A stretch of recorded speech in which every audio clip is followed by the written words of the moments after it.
Sauropods such as Brachiosaurus, Diplodocus, and Apatosaurus roamed these prehistoric landscapes. Their bodies reached 20 or even 30 meters in length and weighed tens of tons, comparable to an entire tank platoon. Their colossal size provided reliable protection from large predators, which were also evolving. During this time, fearsome carnivores such as Allosaurus and Ceratosaurus went hunting. The Jurassic period was also rich in other amazing life forms. Flying pterosaur reptiles soared through the skies, while armored stegosaurus and numerous ornithopods walked the earth. The expanding oceans also teemed with life, dominated by marine reptiles such as ichthyosaurs and plesiosauria. This was a time of unprecedented growth and prosperity, when dinosaurs, especially sauropods, became the undisputed masters of the planet. And so we enter the final, most dramatic act of this great saga, the Cretaceous period, spanning the time period from 145 to 66 million years ago. The continents continued their slow dance, drifting ever further apart. The ocean advanced on the land, creating vast, shallow seas that separated the continents. This geographic isolation pushed evolution in a new direction. Distinct, unique dinosaur species began to emerge on each continent. The climate generally remained warm, like a greenhouse, although by the end of the era, the first signs of cooling were already visible. But the main event of this era was a true revolution in the world of flora.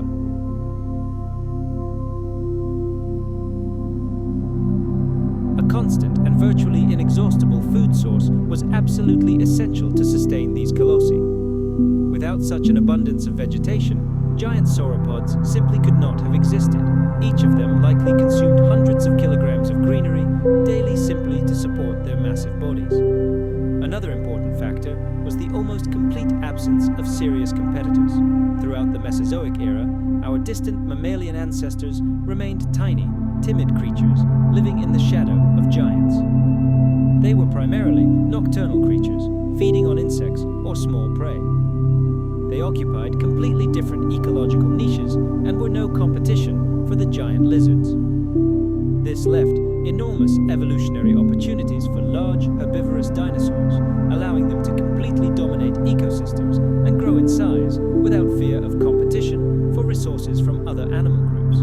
And, of course, we can't ignore the eternal drama of predator versus prey, the merciless arms race. As herbivores grew larger to defend themselves, predators were forced to evolve even larger and stronger to hunt these giants. Let's travel back in time, millions of years, to see the world as it was during the Age of Titans. The diversity of these colossal creatures, the Tyrannosaurs, was truly astonishing and depended on where in the world they lived. Imagine South America during the Cretaceous. Here, in these lands, true giants roamed, legends of the prehistoric world.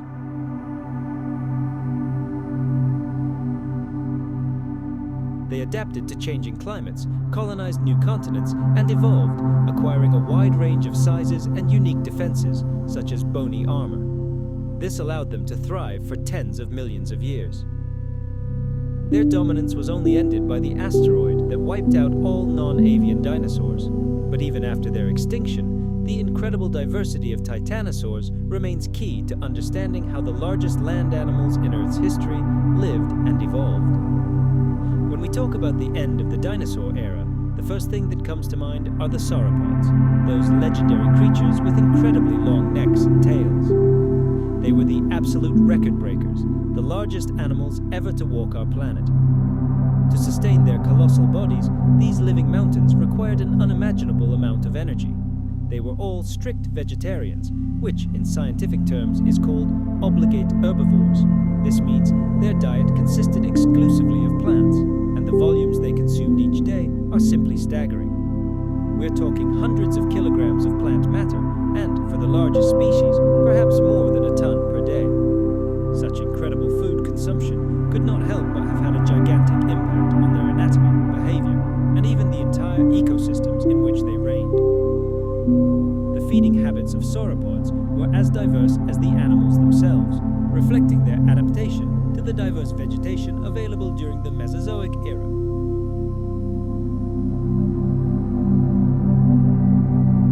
This allowed them to make wide, sweeping movements, scanning vast areas of low vegetation or penetrating deep into dense forest cover. It would seem that such a horizontal neck would have prevented them from reaching high branches. However, recent research shows that even these creatures could raise their heads high enough when necessary, giving them some flexibility in choosing their feeding position. The scale of their foraging activities had a colossal impact on Mesozoic landscapes. Sauropods were essentially living lawnmowers and tree trimmers. They shaped the structure of forests and open plains. By constantly grazing and trampling certain areas, they prevented certain plant species from gaining dominance and likely promoted the growth of more resilient and faster-growing species. Moreover, plant seeds passed through their digestive system, dispersing them over vast distances. Thus, sauropods acted as the greatest ecological engineers of their time. Their feeding activity directly influenced plant evolution and the appearance of the entire plant world. Despite all the differences in dental structure and feeding methods, all these giants had one thing in common. They were key players, sculptors who shaped the Mesozoic ecosystem. But among all the challenges sauropods faced, the most important was their constant, insatiable need for food. This process likely occupied most of their lives.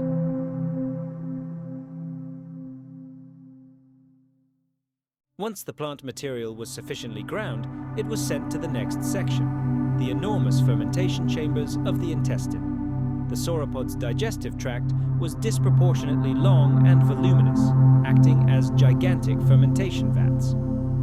Within these vats, billions of symbiotic microorganisms, such as bacteria and protozoa, worked tirelessly, breaking down cellulose and other complex carbohydrates into simple compounds. This process released volatile fatty acids. These served as the dinosaurs' primary energy source. Intestinal volume played a crucial role here. The larger this internal reservoir, the longer food could be retained within it. This, in turn, gave microbes more time to extract maximum benefit from the toughest plant fibers. This prolonged digestion more than compensated for the weak initial chewing. By some estimates, the sauropod's digestive tract could simultaneously accommodate several cubic meters of plant matter. It was a veritable continuous cycle factory, constantly churning and processing low-quality raw materials to extract precious calories. The fermentation process itself, like any chemical reaction, was accompanied by the release of enormous amounts of heat. For giant animals like sauropods, this internal heat may have played a key role in thermoregulation, helping to maintain a stable temperature of their colossal bodies.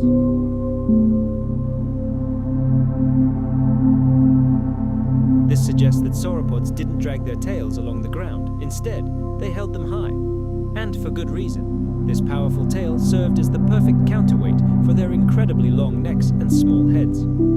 It wasn't just an appendage, but a vital tool for balance and locomotion. Imagine a giant seesaw, the neck on one side, the tail on the other, and the massive body in the center. Particularly in species like Diplodocus, the tail wasn't a passive element, but an active one. It was held straight and high, perfectly counterbalancing the weight of the neck, which extended forward. This allowed the colossal mass to be evenly distributed across all four legs, providing incredible stability while walking. And the powerful muscles attached to the tail not only stabilized the movement, but also, perhaps, turned it into a deadly whip for defense against predators. Supporting such a gigantic weight created incredible biomechanical challenges for every bone in their skeleton. Nature found an ingenious solution. The vertebrae, especially in the neck and back, were not solid. They had a complex internal structure similar to a honeycomb. This pneumatic or air-filled bone tissue was directly connected to the respiratory system. The air sacs within the bones made them simultaneously light and incredibly strong. This engineering marvel of nature significantly reduced the overall weight of their colossal skeletons without sacrificing their structural integrity.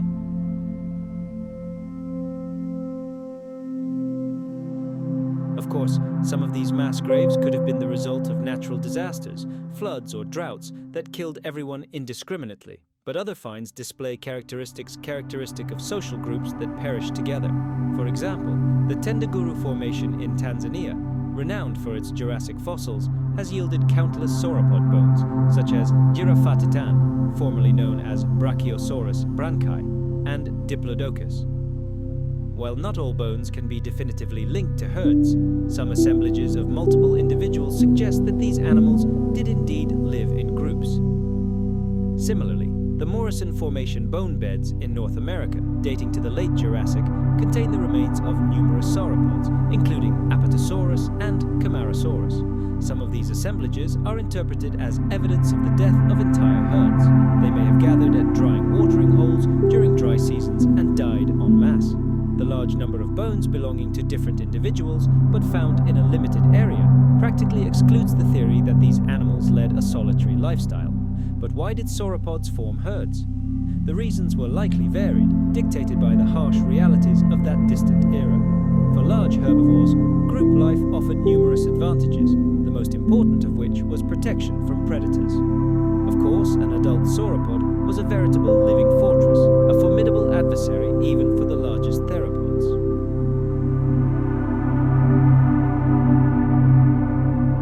The larger the number of offspring, the higher the chance that at least one of them would survive. After laying the eggs, the female likely covered them with earth or sand to protect them from predators and maintain a relatively stable temperature for incubation. Almost all paleontologists agree that the babies were left to fend for themselves after hatching. Several facts point to this. First, the enormous difference in size. The newly hatched sauropod was no larger than a modern turkey or a small dog, while its mother weighed tens of tons. It's almost impossible to imagine such a colossal creature feeding and protecting its tiny, fragile offspring. Secondly, the remains of grown young are almost never found in mass nesting sites. If the parents remained nearby and guarded the nests, we would expect to find numerous fossils of young individuals. But this is not the case. Apparently, as soon as they hatched, the babies immediately scattered, fleeing for their lives. And finally, there's the sheer number of eggs. Sauropods clearly prioritized quantity over quality. By laying dozens of eggs, they increased the statistical probability that at least a few offspring would survive to maturity and continue the lineage. Thus, from the first moments of life, sauropod hatchlings faced a brutal struggle for survival, with no help from their parents. Once the little ones broke through the shell, they found themselves in a world full of dangers.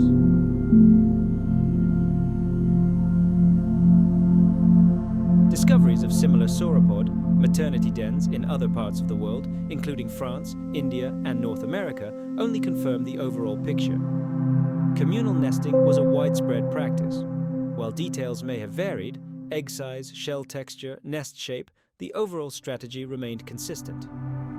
Sauropods laid vast numbers of eggs in simple earthen nests and then abandoned their young to their fate. This reproductive strategy, focusing on quantity over quality, was a response to all the challenges these giants faced during their evolution. It helped them overcome the problem of their colossal body size and the inability to care for tiny, vulnerable young. This approach is very different from the strategies of other dinosaurs, such as hadrosaurs, which have evidence of parental care for their young in the nest. For sauropods, the path to gigantism was through abandoning guardianship, relying on massive egg production and incredibly rapid growth to ensure that enough individuals would survive, grow up, and leave their mark on history as the largest land animals ever to walk the earth. Now let's move on to the world of predators.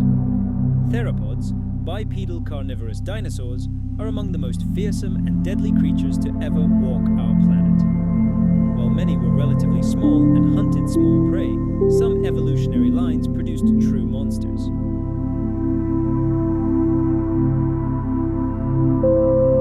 Its powerful hind legs suggest it was an excellent runner, though its maximum speed remains a subject of heated debate. One thing is certain. Tyrannosaurus rex was the absolute master of its ecosystem during the final days of the dinosaur era, but Tyrannosaurus wasn't the only giant with terrifying teeth. Another titan lived in North Africa at the same time as Spinosaurus, Carcharodontosaurus saharicus. With an estimated length of around 13 meters, it was comparable in size to Giganotosaurus. Its Its name translates as shark-toothed lizard, and it's no coincidence. Its enormous, serrated blade-like teeth resembled those of a great white shark. They were ideal for inflicting deep, bleeding wounds that weakened even the largest prey. Like Giganotosaurus, Carcharodontosaurus was built for high-speed pursuit and had a massive skull. It likely hunted the giant sauropods and other herbivores that inhabited ancient Africa. Its proximity to Spinosaurus is a striking example of how nature shares resources. It was a world divided between two titans. Spinosaurus reigned in the water, while Carcharodontosaurus was the undisputed master of the land. Once again, Argentina, late Cretaceous.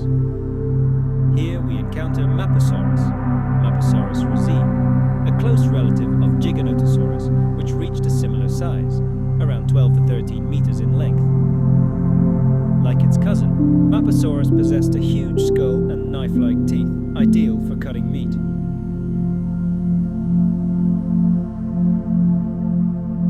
It may have served for thermoregulation, display, or a combination of both. Like a giant radiator, the sail may have helped Spinosaurus regulate its body temperature in hot, humid climates. By turning the sail toward or away from the sun, it could quickly heat up or cool down.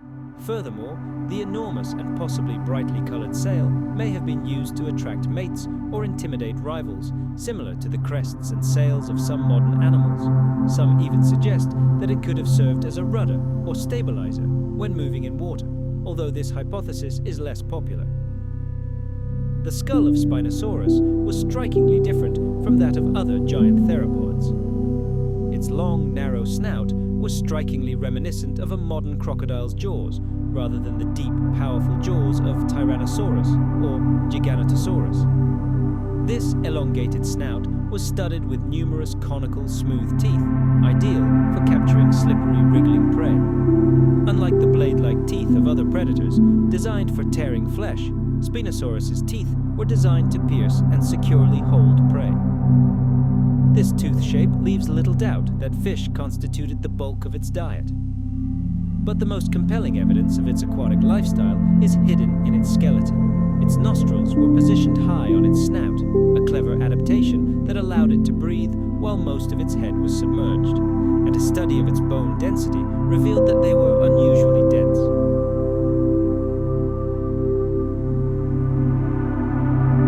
This condition, known as osteosclerosis, is typical of aquatic or semi-aquatic animals, such as modern hippos and manatees. Denser bones reduce buoyancy, acting like ballast in a diver, and make the animal better suited to diving and maneuvering underwater. Dense, heavy bones acted as ballast, allowing this giant to effortlessly submerge and maintain stability, like a natural submarine. Its forepaws were veritable weapons, muscular, strong, and tipped with deadly claws. But one stood out among them, a huge, sickle-shaped claw on the first toe. Imagine this tool in action. With one sharp movement, it could, like a harpoon, hook and pull a giant fish out of the water. At the same time, its hind limbs appear surprisingly short for such a massive body. Its feet were wide, almost flat, and paleontologists increasingly agree that there may have been webbing between the toes. This would have transformed its paws into powerful paddlers, or ideal snowshoes for traversing the sticky mud of riverbanks. And now, a very recent discovery has overturned all assumptions, a nearly perfectly preserved tail. This discovery provides irrefutable evidence that Spinosaurus was a true master of the aquatic elements. The tail of this monster was high and flattened on the sides, resembling a giant paddle. Long vertebral processes formed a wide but incredibly flexible fin.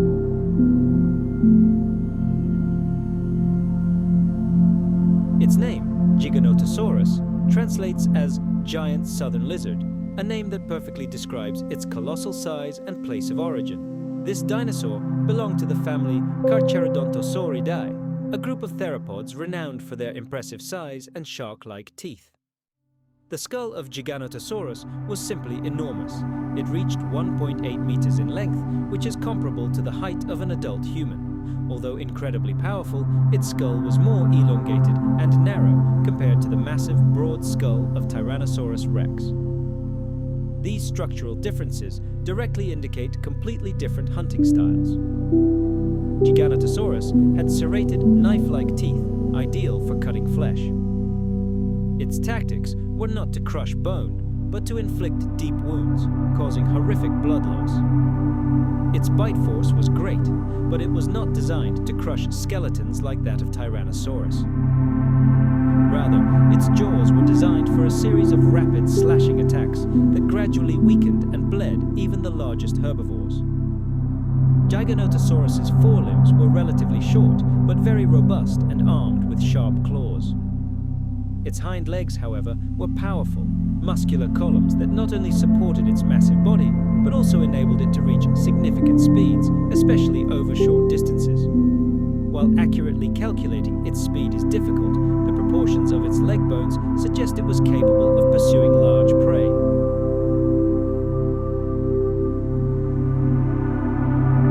And its long, heavy tail served as an ideal counterweight, helping it maintain balance while running and making sharp maneuvers. The ecosystem where Giganotosaurus reigned was a veritable paradise for giants. It was home to colossal sauropods like Andysaurus and Argentinosaurus, some of the largest land animals to ever exist on our planet. Such an abundance of gigantic herbivores provided a constant and reliable food source for such a massive predator. Paleontologists speculate that Giganotosaurus hunted these walking mountains. Given the incredible size of their potential prey, it's likely that they did so cooperatively, in packs or coordinated groups. While direct evidence of pack hunting in theropods is scarce, the discovery of several specimens of Maposaurus, a close relative of Giganotosaurus, found in one location indirectly supports this idea. Hunting such giants alone would have been suicidal, but a coordinated team of predators could have been successful. The role of Giganotosaurus in this ecosystem is undisputed. It was the undisputed king of its world. It sat at the top of the food chain, hunting the largest herbivores and, no doubt, competing with other predators for territory. Its existence proves that giant carnivores evolved along different paths. While the North American Tyrannosaurus rex evolved as a bone crusher, Giganotosaurus took a different path. It was designed to cut and shred meat.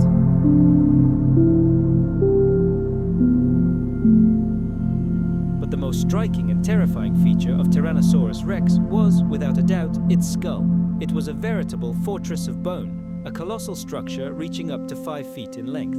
Unlike the more graceful skulls of other giant predators, such as Giganotosaurus, the head of Tyrannosaurus rex was massive, broad, and seemingly designed for one thing: a crushing, unimaginably powerful bite. Its teeth weren't blades. They were thick, conical daggers with serrated edges, perfect for crushing the toughest bones and tearing flesh to shreds. Researchers have calculated that the strength of its jaws was an absolute record for any land animal that ever lived. Just imagine a pressure of over 3.5 tons concentrated in a single point. This monstrous power allowed Tyrannosaurus to effortlessly crush bones, getting to the nutritious marrow and finish off even the largest and most well-armored prey in a single blow. Tyrannosaurus rex traversed ancient landscapes on 2 incredibly powerful hind legs. It was a bipedal predator, and these legs, like the pistons of a gigantic machine, were perfectly developed, allowing it to make rapid leaps and cover vast distances in pursuit of its meal. Although popular culture often portrays it as a lumbering giant, scientific evidence suggests otherwise. Analysis of its limb structure and reconstruction of its muscular framework show that this predator could reach impressive speeds, especially over short distances.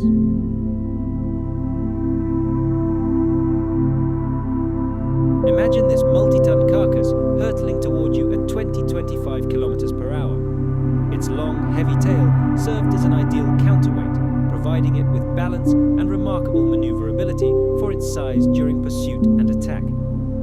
But while its hind legs were the embodiment of power, its forelimbs have always been a source of confusion. They were laughably small, only about a meter long, and each had just 2 clawed toes. Their true purpose remains a subject of heated debate in the world of paleontology. Some suggest they were used to hold on to writhing prey. Others believe they served as support when the giant attempted to rise from the ground after resting. But one thing is certain. Despite their size, these arms were not useless. The bones retain traces of impressive muscle attachments, indicating their considerable strength and functional significance. In its ecosystem, Tyrannosaurus rex was the absolute ruler, a dominant predator without equal. Its diet consisted primarily of large herbivorous dinosaurs, true giants of the time, armored ankylosaurs, mighty horned ceratopsians like the famous Triceratops, and vast herds of duck-billed hadrosaurs. And this isn't just speculation. Fossils contain direct evidence of its hunting habits, tooth marks on the bones of prey, and even digested bone fragments found in its fossilized feces. Scientists have long debated whether Tyrannosaurus rex was a pure hunter or one that ate carrion.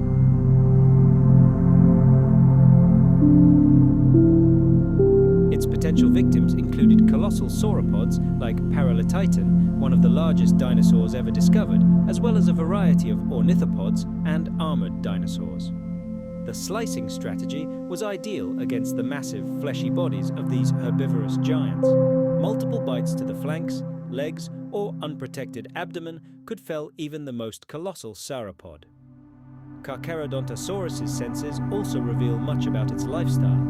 Examination of its skull revealed that it had an excellent sense of smell, which was crucial for detecting prey over vast distances, tracking wounded animals, or scavenging for carrion.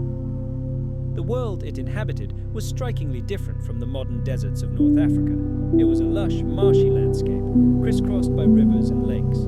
This environment supported an incredible diversity of life, providing such an apex predator with ample food. Interestingly, this same ecosystem was home to another giant predator, Spinosaurus. But these two titans don't seem to have been in direct competition. Spinosaurus was a specialized fisherman hunting in the water, while Carcharodontosaurus reigned supreme on land. They occupied different ecological niches, allowing them to coexist in this lost world. The forelimbs of this colossal predator, though short compared to its body, were powerful weapons, tipped with 3 sharp claws. We are transported to a world where giants ruled. The forelimbs of this monster were armed with deadly razor-sharp claws.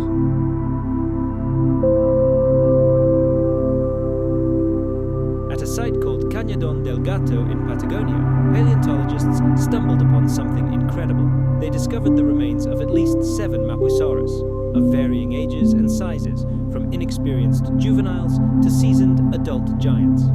This is a unique find for large theropods, as the remains of such predators are usually found singly. The discovery of an entire family of Mapusaurus, from juveniles to elders, in one place speaks volumes. This doesn't look like a typical natural trap, where animals were accidentally caught one after another. Most likely, this is evidence that these giants lived, moved, and possibly hunted together as a single pack. If Mapusaurus truly did live in groups, it would be an incredibly rare and complex example of social behavior among giant carnivorous dinosaurs. We know that many small theropods, such as Deinonychus and Velociraptor, were social hunters.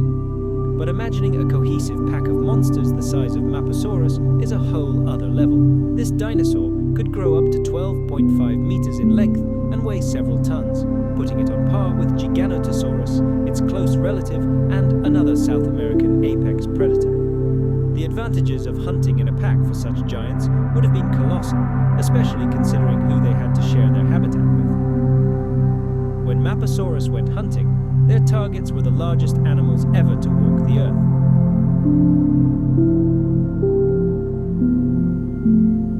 The Candeleros Formation, where their fossils were found, also yielded the bones of gigantic titanosaurs, such as the legendary Argentinosaurus. Even with its impressive strength, a lone Mapusaurus would have been unlikely to overcome an adult Argentinosaurus, which could weigh nearly 100 tons, the equivalent of an entire freight train. But a coordinated attack by an entire pack dramatically changed the balance of power. Group pressure significantly increased the chances of success, allowing it to hunt the largest and most dangerous prey. Furthermore, the pack provided protection from other predators or brazen scavengers. The strategy underlying this teamwork was likely meticulously planned. One or two of the boldest individuals would attack first. Their task was to inflict the first wounds, weaken the giant, and sow panic. Then the rest of the group would spring into action. The coordinated efforts of the pack were aimed at completely crushing the prey, like wolves chasing down a moose. Like its relative Carcharodontosaurus, Maposaurus possessed jaws lined with serrated, blade-like teeth. These were designed not to crush bone, but to inflict deep slashing wounds and cause profuse bleeding. A pack of Maposaurus could launch a series of lightning-fast attacks, striking blow after blow to disorient and bleed dry their colossal prey. The very anatomy of Maposaurus betokens its role as an active predator.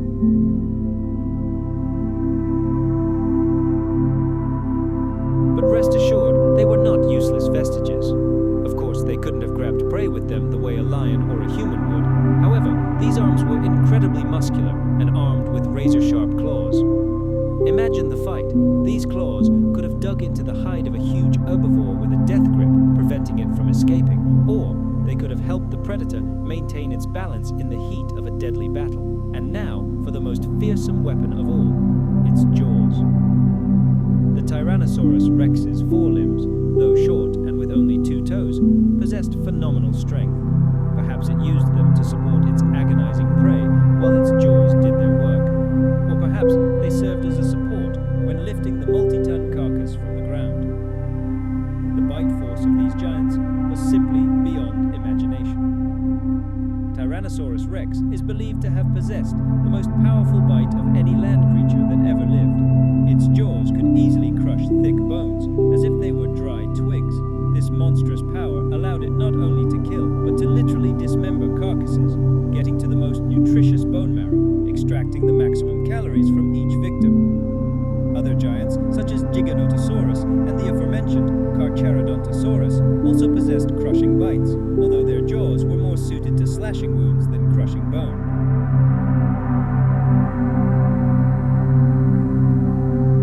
The very architecture of their skulls, with fused bones and reinforced joints, was designed by nature to withstand the colossal forces that occur when prey desperately struggles. Paleontologists find evidence of their hunting strategies everywhere. Tooth scars left on the bones of herbivorous dinosaurs are the most direct evidence of predation. For example, Tyrannosaurus rex bite marks have been found on the remains of Triceratops and Edmontosaurus. Most interestingly, some bones show signs of healing. This means the prey survived the attack. These aren't just scavenging marks, but evidence of a failed hunt. The fossilized stomach contents of a predator are a real jackpot for scientists. They give us a precise picture of its last meal, direct evidence of what its diet consisted of. Footprints in ancient soil can reveal patterns of movement, help estimate speed, and even hint at how the predator interacted with its prey. And mass graves, so-called bone beds, like those found for Maposaurus, offer a rare glimpse into the social life of these creatures, suggesting they may have hunted in packs. However, we shouldn't forget about carrion. It likely played a significant role in the diet of giant theropods.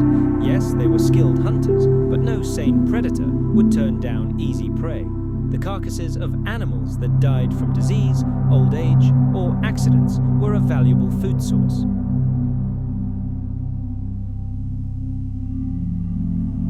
Their legs were thick and powerful, like columns.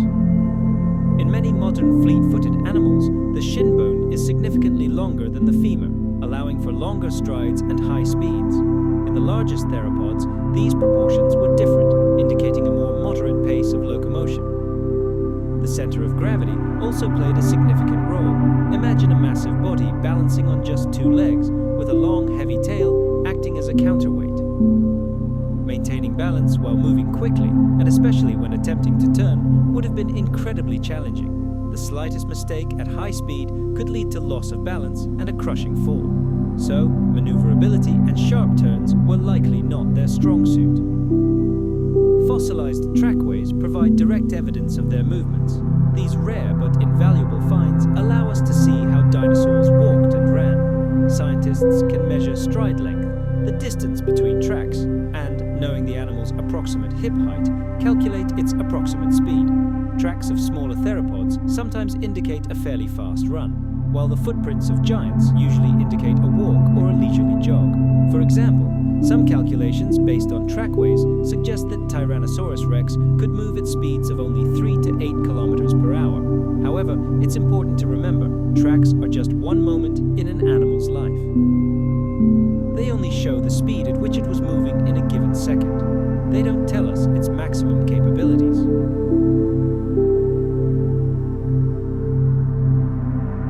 It's quite possible that dinosaurs were capable of short sprints that simply didn't leave traces in the fossil record. This is where modern technology comes in. Computer modeling and biomechanics are becoming increasingly powerful tools for studying dinosaur speed. These models take into account not only skeletal structure, but also estimated muscle mass, muscle attachment points, and the laws of physics. Early models often overestimated speed, but more recent and sophisticated models. Modern, far more sophisticated models that take into account realistic muscle action and joint mechanics paint a completely different picture. They tend to significantly reduce the estimated top speed of the largest predatory dinosaurs. Take Tyrannosaurus rex, for example. The latest calculations suggest its top speed was somewhere between 18 and 40 kilometers per hour, 11 to 25 miles per hour, and some studies provide even more conservative figures. Imagine, that's the pace of a good human sprinter, maybe a little faster. But it's nowhere near the lightning speed of modern predators like cheetahs. Heck, it was slower than even many smaller dinosaurs of its time. And these speed estimates completely change our understanding of how these giants hunted. This raises a fundamental question. If Tyrannosaurus rex could move at best at a fast trot, how the heck did it manage to catch such agile prey?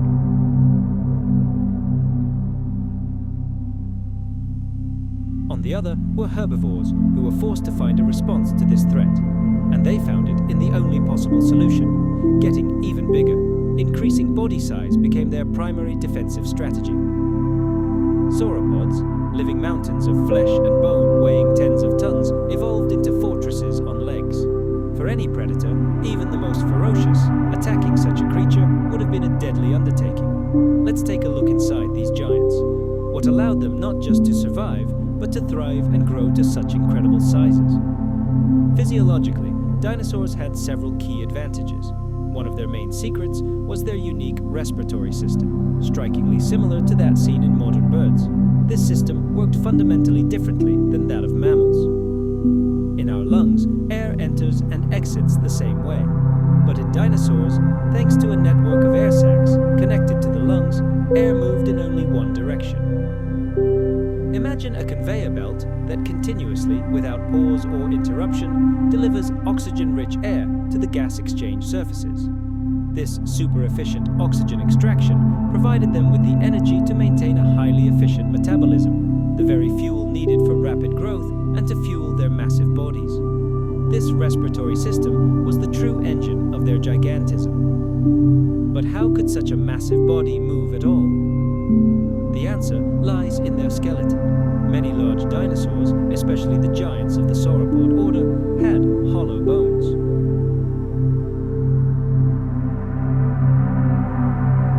This phenomenon, known to paleontologists as pneumaticity, was a brilliant engineering solution by nature. Their vertebrae and other bones were permeated with air sacs, which were part of their respiratory system. This adaptation dramatically reduced the overall weight of the skeleton without compromising its strength. Imagine a bridge built not from solid steel beams, but from hollow tubes. It would be just as strong, but much lighter. This lightening of the structure was vital for land-dwelling creatures that had reached such dimensions. It relieved the enormous strain on the limbs and muscles, making their movements far more efficient and energy efficient. Studies of ancient bone structure at the microscopic level, known as histology, reveal another secret. They show that dinosaurs grew at an incredible rate, especially in their youth. Their bodies were veritable mass-gaining factories, efficiently utilizing all available resources for growth and development. For almost their entire lives, dinosaurs grew rapidly and continuously, unlike most mammals, whose growth ceases upon reaching maturity. It was this continuous growth that allowed them to reach truly impressive sizes. Another theory that helps explain their gigantism is the gigantothermy hypothesis. Its essence is simple. The larger the animal, the smaller its surface area relative to its volume. This means it loses heat very slowly and accumulates it just as slowly.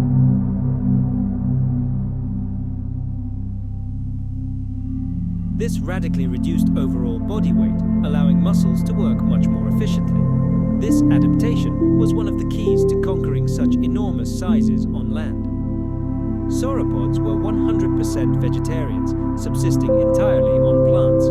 Their teeth were simple, peg or spoon-like, and were designed more for plucking and stripping leaves from branches than for chewing. Unlike mammals, sauropods didn't bother with meticulous processing of their food in their mouths.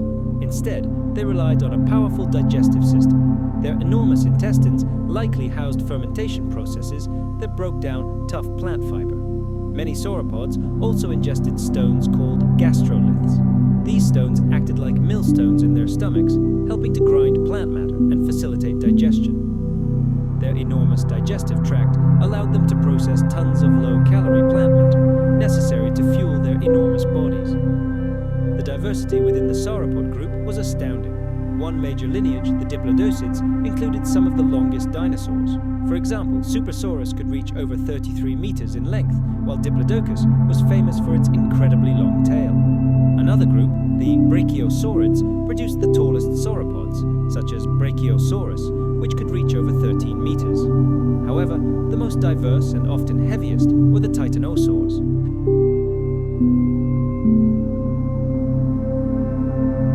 Being a squat animal, Triceratops fed on what grew close to the ground: ferns, cycads, and other low-growing plants. Paleontological finds, including entire bone beds, suggest that these giants likely formed herds. This organization ensured collective defense, making them much more challenging prey for the largest predators of the era. Another giant in this same ceratopsid family, Torosaurus, stood out with an even more impressive bony frill with two enormous windows. For a long time, it was considered a separate, larger genus. However, some scientists now believe that Torosaurus is not a separate species, but simply a fully grown, mature individual of Triceratops. This dinosaur, found in what is now Canada, is believed to have had one of the largest skulls of any land animal. It could reach 3 meters in length. Let's move on to a world of living fortresses. Ankylosaurs, or armored dinosaurs, were true masters of defense among herbivores, and the king among them was, without a doubt, Ankylosaurus. In the late Cretaceous period, alongside Triceratops, roamed the vast expanses of North America. This ponderous giant, essentially a living tank. Its dimensions are staggering, up to 8 meters long and weighing between 6 and 8 tons. It was a true colossus. Its entire body, from its broad skull to the tip of its tail, was covered in thick bony plates and spikes known as osteoderms. This armor made it virtually invulnerable to the teeth of predators.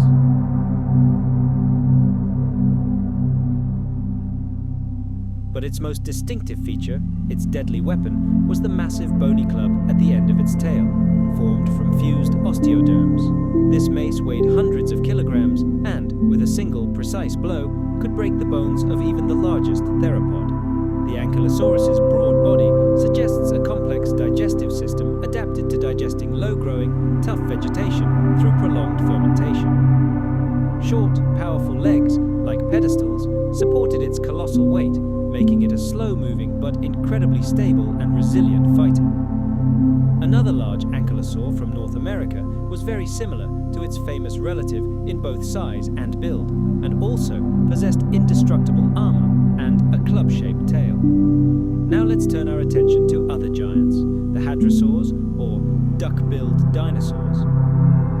This was one of the most successful and diverse families of ornithischians, renowned for their bizarre hollow crests on their heads and complex dental batteries. Most were medium-sized, but some species grew to truly titanic proportions. Shantungosaurus, which lived in what is now China during the late Cretaceous, holds the record for being the largest known ornithischian dinosaur. It is estimated to have reached lengths of up to 15 meters and weighed between 15 and 20 tons, figures comparable to some smaller sauropods.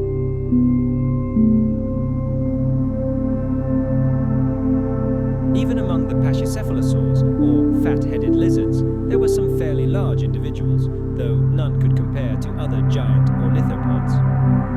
Pachycephalosaurus, the largest representative of its group, reached a length of about 4.5 meters. While not a titan by any standard, it was a powerfully built animal, known for its incredibly thick, domed skull, which was likely used in dominance battles, similar to modern rams. And so, we return once again to one of the most iconic creatures to ever walk our planet, Triceratops, the three-horned face. It roamed the plains of western North America at the very end of the Cretaceous period, approximately 68-66 million years ago. Its existence spanned the twilight of the Dinosaur Era. This massive herbivore was distinguished by its gigantic skull. Triceratops possessed a unique set of features, 3 powerful horns and a huge bony frill covering its neck. These features were more than just decoration. They played a key role both in defense against deadly predators and in complex social rituals. Thanks to this arsenal, Triceratops became one of the largest and most defensive herbivores of its era. The Triceratops skull was a true masterpiece of natural engineering. It accounted for approximately 1/3 of the animal's total body length, which could reach 9 meters. The largest Triceratops skull ever discovered exceeded 2.5 meters in length.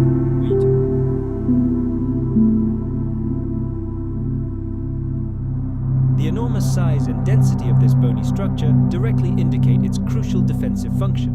However, beyond protection, the frill likely also served a display function. Its enormous surface area, which in life could have been covered with brightly colored skin, created a powerful visual signal.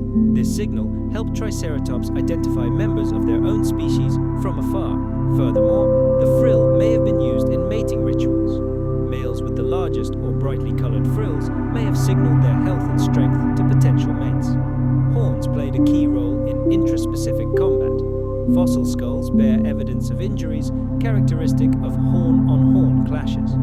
This suggests that males likely locked horns in ritualistic duels to establish dominance, similar to modern deer or rhinoceroses. The frill protected the neck during these fierce contests, and of course, horns were a powerful weapon against predators. The brow ridges could be used to impale an attacker or to throw them aside. A charging Triceratops would have become a deadly opponent, capable of inflicting terrible wounds. The blunt nasal horn may have been used for digging for roots or for less aggressive thrusts in the dense forest. The robust skull structure and incredibly strong neck muscles necessary to support such a heavy head further support the idea that this animal was designed for active combat and defense. Triceratops was a true quadruped, meaning it walked on all fours.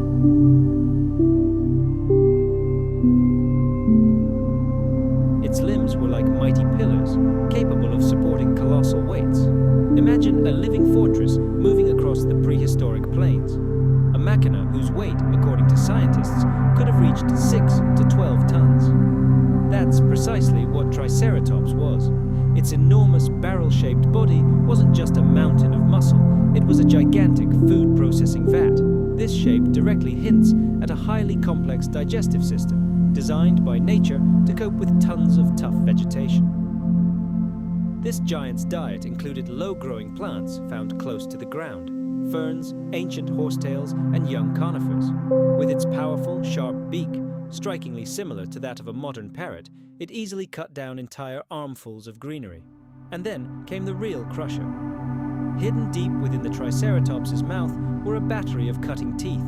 They worked like scissors, effectively shredding even the most fibrous and tough stems. The fossil record reveals that these giants weren't solitary creatures. A picture of their lives emerges from mass graves, where paleontologists find the bones of several individuals at once.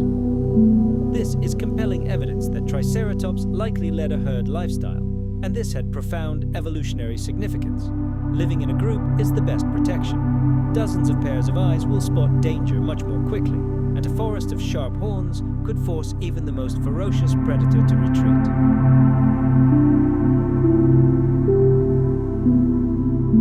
The fossils of these dinosaurs also tell us the story of their maturation.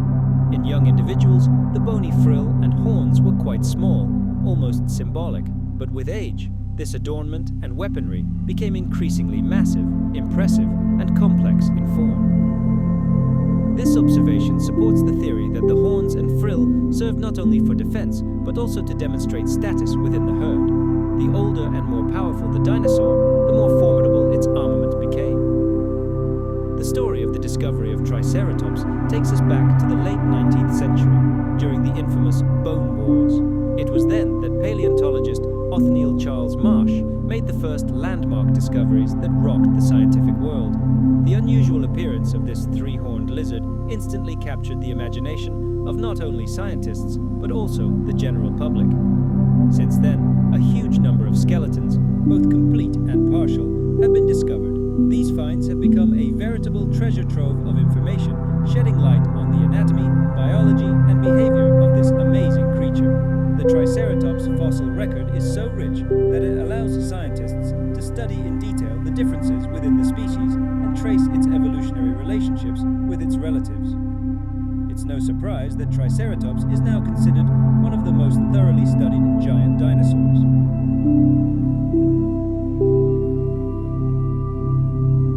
And now we meet one of the most bizarre and memorable giants of the ancient world, Stegosaurus, whose name translates as roof lizard. Its silhouette is unmistakable.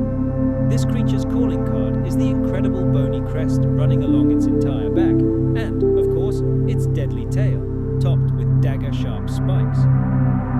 This herbivorous giant roamed the planet at the end of the Jurassic period, approximately 150 million years ago. Its domain was the lands of what is now Western North America, although isolated finds have also been found in Europe. Its fantastic appearance has fueled countless debates about the purpose of its famous plates and tail spikes since its discovery in the late 1800s.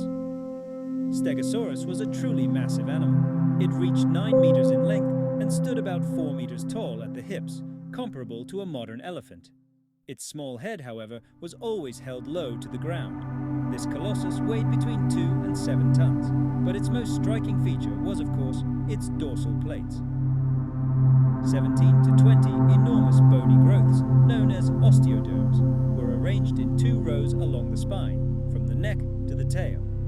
These plates were not uniform. Their size and shape varied. The largest of them were true shields, reaching 60 centimeters in height and the same in width.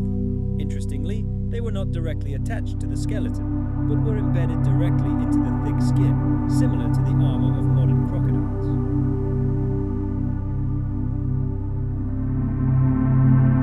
For a long time, scientists debated whether they were arranged in a single row or 2. Today, most agree that the rows alternated, creating an asymmetrical pattern.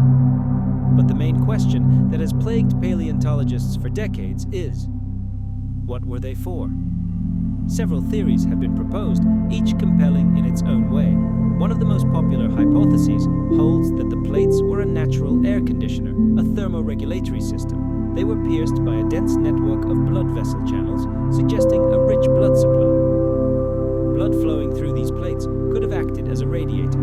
If Stegosaurus needed to warm up, it could simply turn its side to the sun, and its panels would begin to absorb the heat, distributing it throughout the body.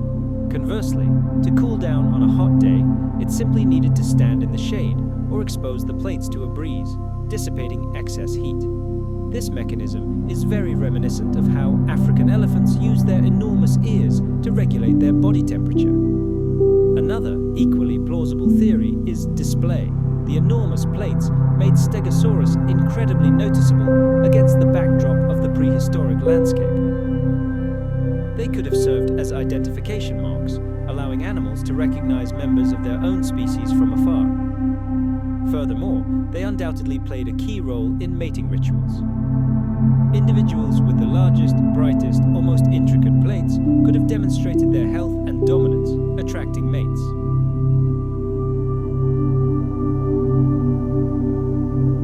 Perhaps the blood flowing to the plates dramatically changed their color, making them even more striking. Like modern chameleons, Stegosaurus could have used this trick to ward off a rival or intimidate a predator, visually increasing in size and becoming more menacing. The third hypothesis, now considered the least likely, proposed that the plates were armor. However, their structure, particularly their thin edges, make makes them too fragile to protect against the crushing jaws of large predators like Allosaurus. They might have provided some superficial protection, but they would have been unlikely to withstand a full-scale attack. Their defensive function was likely to make the animal appear larger and a less attractive target, rather than to serve as a true shield. The Stegosaurus's true weapon was its tail. At its tip were 4 long, sharp spikes. This deadly device was informally dubbed the thagomizer, a term coined by cartoonist Gary Larson in his comic strip The Far Side, and which has since become a fixture in paleontological circles. Each of these spikes measured between 60 and 90 centimeters in length. It was a formidable weapon for active defense, and we have direct evidence of this. A puncture wound was discovered on a fossilized Allosaurus vertebra that perfectly matches the shape of a Stegosaurus tail spike. This mute testimony to a brutal battle that took place millions of years ago proves that Stegosaurus was no defenseless prey.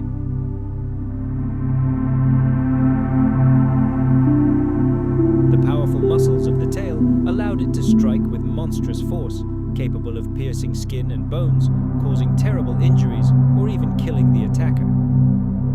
The tiny brain of this creature, often compared to the size of a walnut, gave rise to a persistent myth of a second brain, supposedly located in the pelvic region. In reality, this misconception arose from the presence of a large nerve canal in the vertebrae, which contained a so-called glycogen body, an energy storage structure also found in modern birds.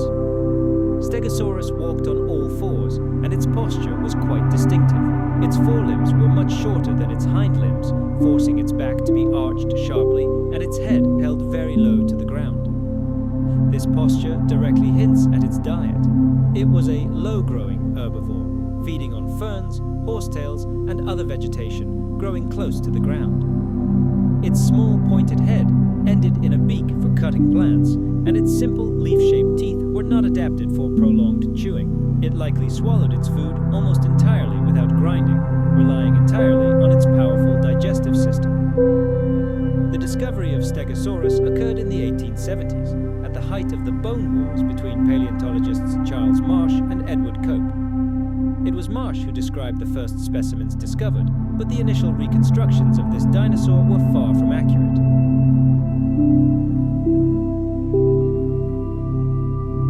And at the end of this handle was a massive bony club, formed from 2 fused osteoderms, a veritable warhammer weighing several dozen kilograms. And he wielded this weapon to perfection. The powerful muscles of his thighs and tail allowed him to deliver horizontal strikes of devastating force. It was a weapon designed not to intimidate, but to inflict real, lethal injuries. Paleontologists are certain that a single well-aimed blow from such a mace to the legs of a Tyrannosaurus rex could easily shatter the bones, permanently immobilizing the giant predator or even killing it outright. And while we can't witness this battle in person, we have indirect evidence, fossils of other dinosaurs bearing evidence of injuries perfectly consistent with a blow from such a powerful blunt weapon. The Ankylosaurus was a quadrupedal creature, moving on all fours. Its limbs were short and massive, designed by nature to support its colossal weight, which, according to various estimates, could have reached between 5 and 8 tons. Its widely spaced legs and low center of gravity made it incredibly stable, the perfect platform for delivering powerful tail strikes. Gravity was its ally, pinning the living tank to the ground. Despite its bulk, it likely moved with considerable confidence, though it certainly wasn't exactly a sprinter. Its wide, powerful feet provided reliable traction on any surface. Ankylosaurus's head was just as well protected as the rest of its body.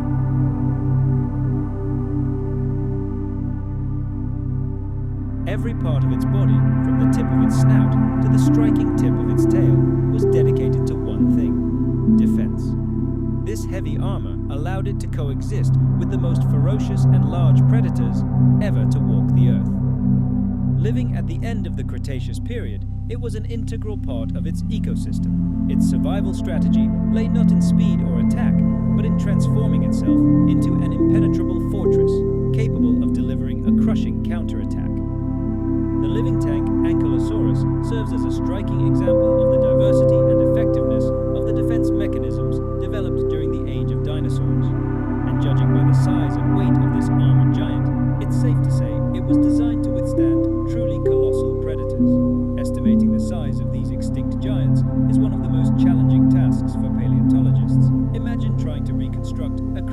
appearance and weight from just a few bones. This entire process relies heavily on comparing incomplete fossils with more complete skeletons of their relatives, as well as applying the laws of biology and analyzing indirect evidence, such as fossilized footprints. It's not an exact science, and estimates can change dramatically with each new discovery or advance in technology. One key method is scaling based on comparison with known skeletons.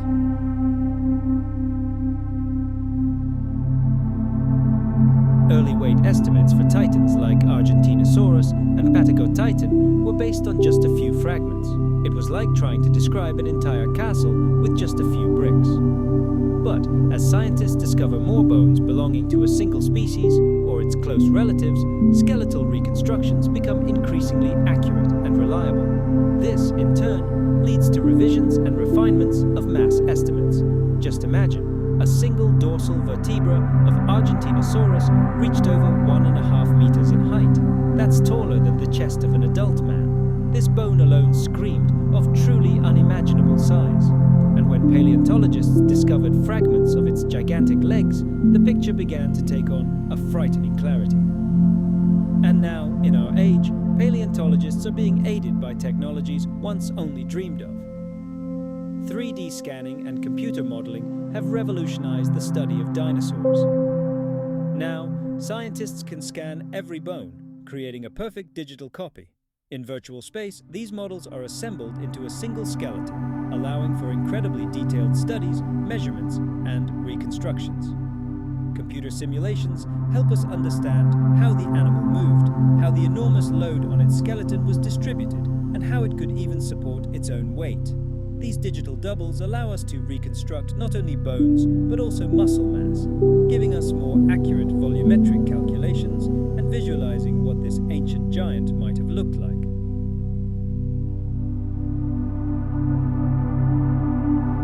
However, it's important to remember, all of these methods are merely our best guesses based on certain assumptions.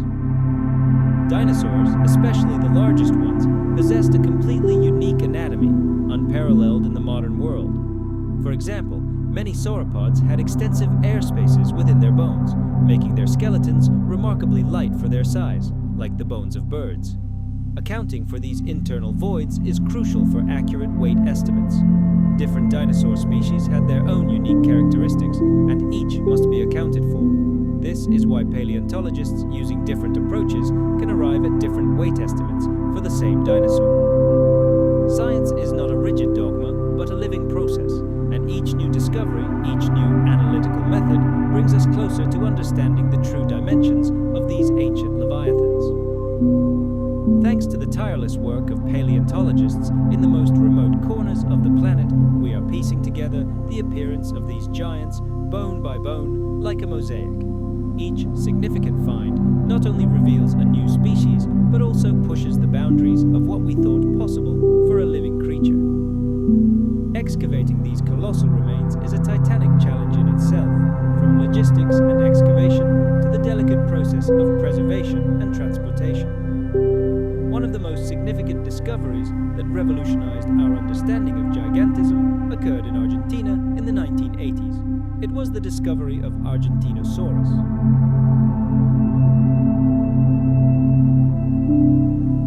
In 1987, an ordinary farmer stumbled upon something incredible, a massive vertebra unlike anything known to science.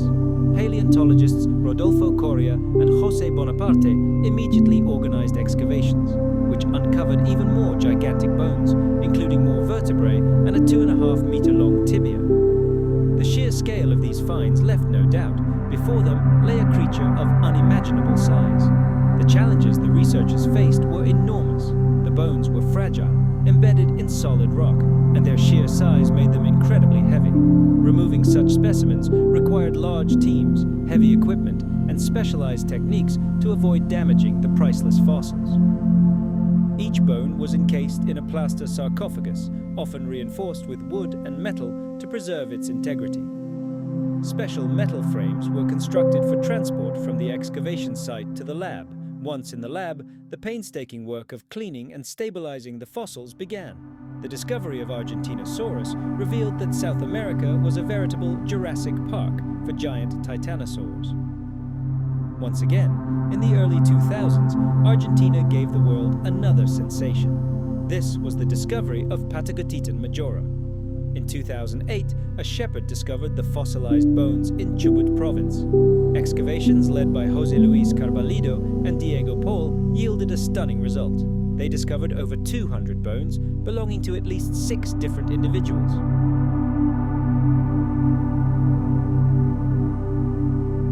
It was an incredibly rare stroke of luck, finding an entire graveyard of this gigantic species in one place. This wealth of material allowed scientists to gain a much more complete understanding of Patagotitan's anatomy and size. This excavation was a massive undertaking involving dozens of scientists and technicians. Transporting the massive femurs up to 2.4 meters long and other enormous remains required specially made crates and vehicles. Years were spent preparing and studying this colossal volume of material, but the result yielded some of the most reliable data on the size of the largest creatures ever to walk the Earth. The discovery of Supersaurus in the 1970s in Colorado, USA, forced scientists to rethink their understanding of the maximum length of dinosaurs. Initial finds included fragments of vertebrae and a scapula, the size of which hinted at something entirely new. This species, whose existence was finally confirmed in 2017, turned out to be significantly longer than previously known species, possibly making it the longest dinosaur ever recorded. Its bones were found mixed in with those of other giants, initially causing confusion, but further analysis confirmed its uniqueness. Extracting these enormous and fragile bones from the hard sandstone required delicate work and meticulous planning. The story of Brachiosaurus, Brachiosaurus altathorax, discovered in Colorado in the late 1800s, was crucial for understanding the vertical stature of dinosaurs.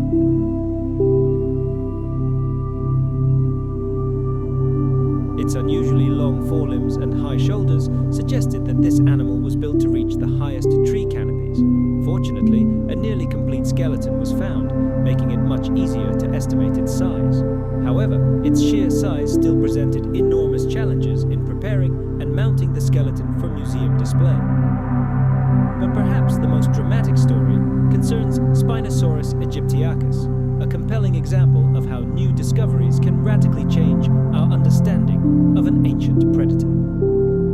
It was first described from fragments found in Egypt in the early 20th century. Unfortunately, most of those fossils were destroyed during the bombings of World War II. For many decades, Spinosaurus became a ghost dinosaur, known only from illustrations and old descriptions.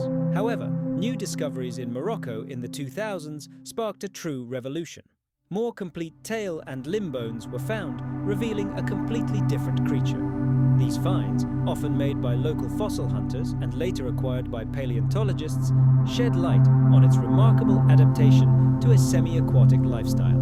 Its body structure was radically different from other giant predators, and each new bone discovered continues to rewrite the history of prehistoric predators. Let's travel to the most remote corners of our planet, to sun-baked deserts where the weather knows no mercy. It is here, far from civilization, that true scientific dramas unfold.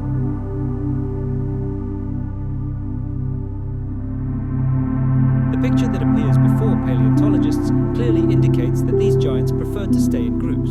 When it came time to reproduce, sauropods prioritized quantity over quality.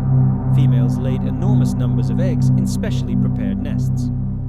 There's virtually no direct evidence that parents spent extended periods of time caring for their young. Their survival strategy likely had a different strategy, producing as many offspring as possible in the hope that at least a few would survive to adulthood. It was a cruel lottery of nature, where survival depended on pure chance and sheer numbers, not on the care and attention of each individual offspring. Sauropods played a colossal, truly fundamental role in their ancient ecosystems. As the primary consumers of vegetation, they stood at the base of the food chain. Devouring tons of greenery every day, these living machines literally shaped the world around them, influencing which plants would thrive and which would disappear. They were the living landscape designers of prehistory. But at the same time, these giants served as source for the most ferocious predators ever to walk the Earth. They were hunted by monsters like Allosaurus in the Jurassic and even larger theropods of the Cretaceous.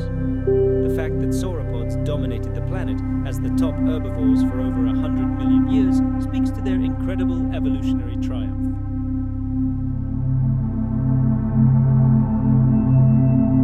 They were able to adapt to changing climates and new conditions, and although the numbers of some groups of these giants declined toward the end of the Cretaceous, their final end, like that of all non-avian dinosaurs, came on one fateful day.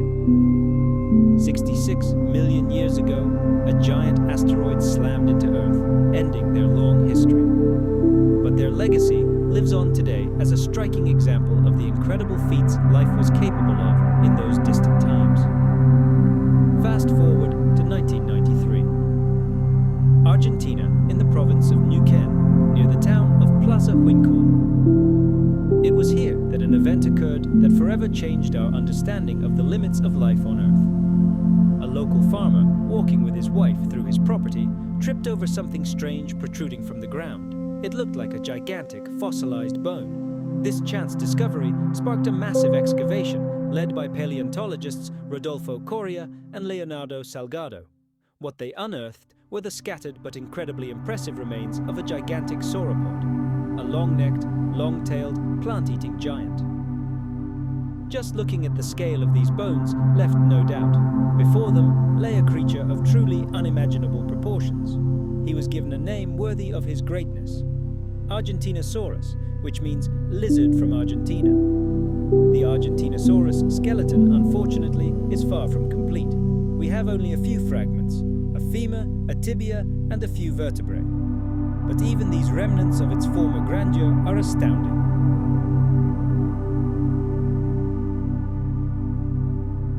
Just imagine, a single dorsal vertebra of this creature measured 159 centimeters in height. That's a bone the size of an adult human. The sacral vertebrae, a complex structure in the pelvis formed by fused bones, were also incredibly massive.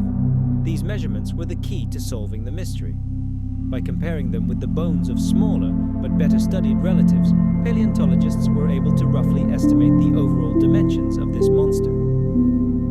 But what truly sets Argentinosaurus apart from all other creatures known to science is its weight. Estimates vary as the skeleton is incomplete, but most scientists agree this colossus weighed between 60 and 100 tons. That's equivalent to an entire train car or a herd of 15 African elephants. How could such a huge animal move without collapsing under its own weight? The answer lies in the unique structure of its spine. Sauropod vertebrae weren't solid and monolithic. They were permeated with a network of air pockets, making them surprisingly light, almost like those of modern birds. These air sacs were part of the respiratory system, and they allowed for a significant reduction in the skeleton's weight without compromising its strength. This was a brilliant feat of evolutionary engineering, allowing sauropods to push the boundaries of what was possible and achieve truly colossal sizes. The enormous vertebral processes of Argentinosaurus indicate that incredibly powerful muscles were attached to them.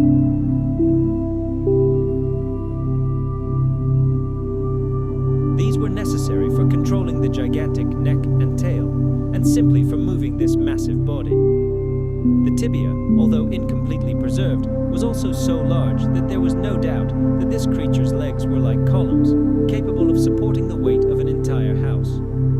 The Argentinosaurus's entire life was dedicated to a single goal, the constant search for food.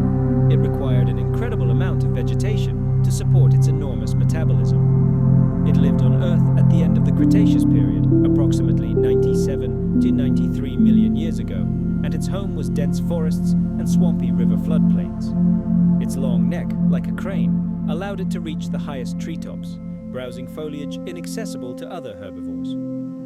We don't know exactly what it ate, but its anatomy and habitat leave no doubt. It was exclusively plant-based. Titanosaurs were typically voracious eaters.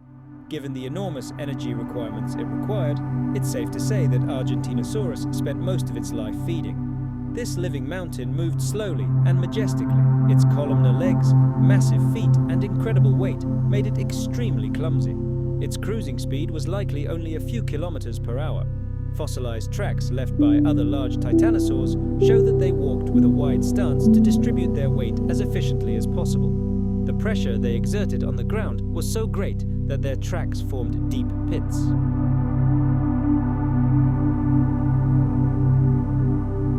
Despite its terrifying size, Argentinosaurus wasn't completely invulnerable, especially in its youth. But as an adult, this giant transformed into a virtually impenetrable living fortress. Its sheer size and powerful tail, capable of crushing any predator with a single blow, provided reliable protection. Even the largest and most ferocious carnivores of the time, such as Giganotosaurus, which inhabited the same region, would hardly have dared challenge an adult Argentinosaurus. Its discovery revolutionized paleontology, forcing us to rethink our understanding of how large land animals could be. The paucity of fossil evidence leaves many aspects of its life a mystery, but the few bones we do have paint a vivid picture of a majestic and awe-inspiring giant. Its legacy continues to inspire scientists around the world to study the physiology and ecology of the largest creatures to ever walk our planet. But the story of giants doesn't end there. The discovery of Patagotitan majorum was one of the greatest paleontological sensations of the 21st century, giving us unprecedented insight into the lives of the largest land animals. The story began in 2014, when an ordinary farm worker in the Argentine province of Chubut in Patagonia stumbled upon a massive fossil protruding from the ground. This sparked a massive excavation by a team from the Paleontological Museum led by José Luis Carballido and Diego Paul, and what they discovered exceeded all expectations.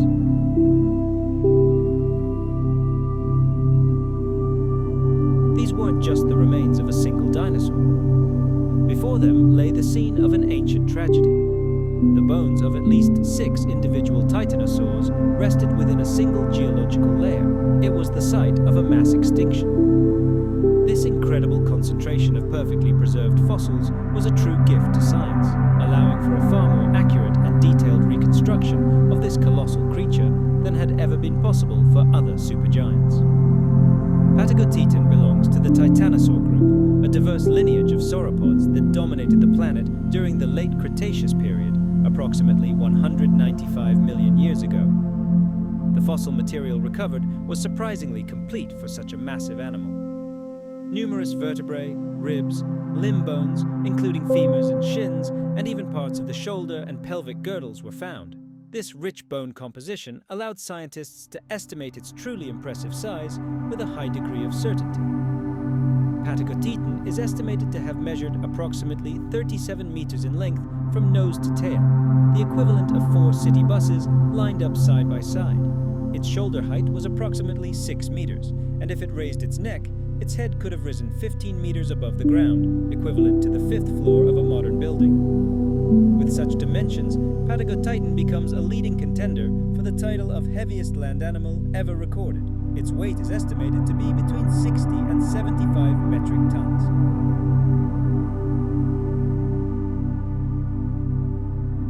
Patagotitan was a living leviathan whose existence depended directly on consuming incredible amounts of plant matter. Let's travel back millions of years to the plains where it inhabited. Before us lay endless, sun-drenched landscapes covered in lush greenery and laced with a network of full-flowing rivers. It was here that this giant found its inexhaustible source of food. Patagotitan's very anatomy screams power and endurance. It was a creature designed to bear incredible weight. Its broad, massive body, supported by powerful, splayed columnar legs, created an incredibly stable platform. Imagine a living mountain, firmly planted on the ground. Its neck, while not record-breaking in length by other sauropods, was still like a gigantic crane, allowing it to reach any vegetation, from low-growing ferns to the crowns of the tallest trees. And its teeth, they were peg-like those of most titanosaurs. Their purpose wasn't to thoroughly chew food, but to work like a rake, tearing up whole armfuls of leaves and branches. Like other sauropods, it was a natural wanderer, capable of covering vast distances in search of new pastures. A veritable processing plant operated within its gigantic body. It swallowed stones called gastroliths, which, in its stomach, ground up the tough plant fibers, and fermentation completed the job. Recovering Patagotitan's remains from the ground was a true special operation for paleontologists.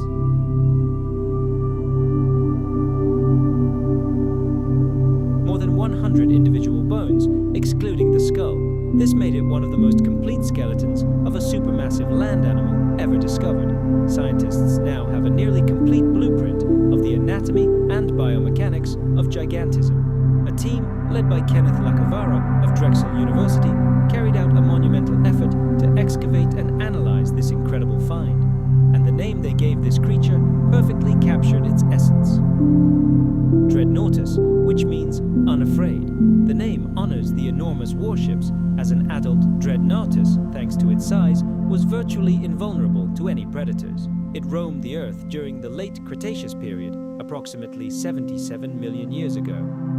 The estimated length of this monster was approximately 26 meters from snout to tail.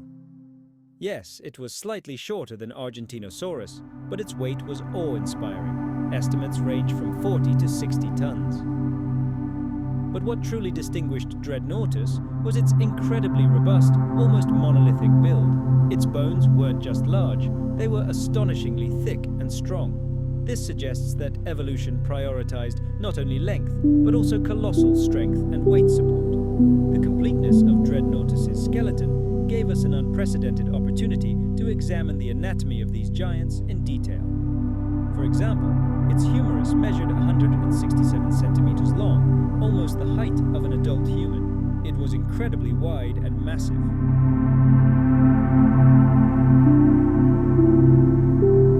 Its teeth, though not preserved, would have been typical of a titanosaur, steak-like, ideal for stripping leaves, and its digestive system acted as a highly efficient bioreactor, capable of breaking down even the toughest plant fibers.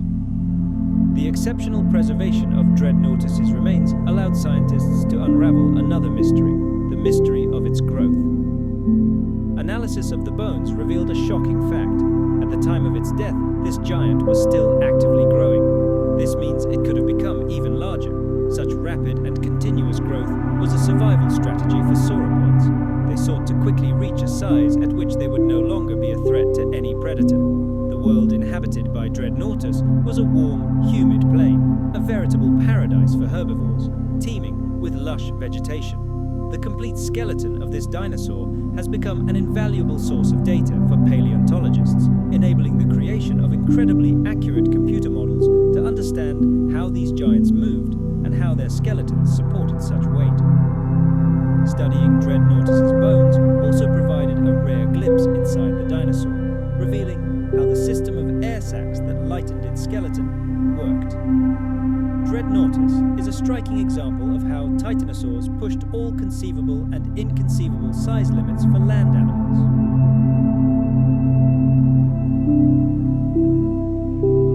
And this discovery only underscores that the fossil record still holds many secrets that continue to enrich our understanding of the incredible world of the age of dinosaurs. Now, let's meet another giant, famous not so much for its bulk as for its incredible length. Meet Supersaurus. This member of the Diplodocids, a family of Saurischian dinosaurs, lived at the end of the Jurassic period, approximately 150 million years ago. Its name, which can be translated as super lizard, speaks for itself. Although it wasn't the heaviest, Supersaurus is a crucial link in the study of giant dinosaurs and the challenges scientists face when reconstructing ancient creatures from fragmentary remains. The story of its discovery began in 1972 in Dry Mesa Quarry, Colorado. Paleontologist James Jensen stumbled upon several colossal bones that clearly didn't belong to any sauropod known at the time. Among the finds were a gigantic scapula, a pelvic bone, and several vertebrae, and the size of these vertebrae was simply astounding. One neck vertebra reached 1.8 meters in length, and the tail vertebrae 1.3 meters. It was these incredibly elongated neck and tail vertebrae that made Supersaurus the record holder for length. A reconstruction of its complete skeleton estimates it to be between 33 and 34 meters long. Imagine a snaking creature as long as 3 school buses lined up.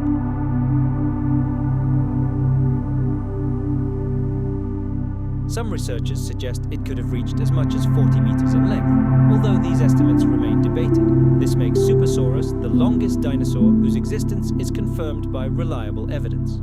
At the same time, Supersaurus had a relatively graceful build, if that word can even be applied to such a giant. Unlike the massive Titanosaurs, it had an incredibly elongated neck and an equally long, whip-like tail. This body structure is typical of its family, which also includes the famous Diplodocus and Apatosaurus. This slenderness meant that, despite its record-breaking length, it wasn't the heaviest. Its weight is estimated at 35 to 40 tons. This is certainly significant, but far less than the 70 tons attributed to, say, Argentinosaurus. Supersaurus's crowning glory was its neck. Some estimates place its length at up to 15 meters. This incredible structure allowed it to survey vast areas in search of food, reaching for a wide variety of vegetation, as if from a bird's eye view. Moreover, the structure of its vertebrae suggests that it likely held its neck horizontally rather than vertically, combing the space in front of it. The vertebrae themselves contained deep V-shaped notches, making them lighter without compromising their strength. Another example of ingenious engineering. Imagine an engineering marvel of the prehistoric world. The anatomy of Supersaurus's neck, with its complex system of attachments, tells us something astonishing.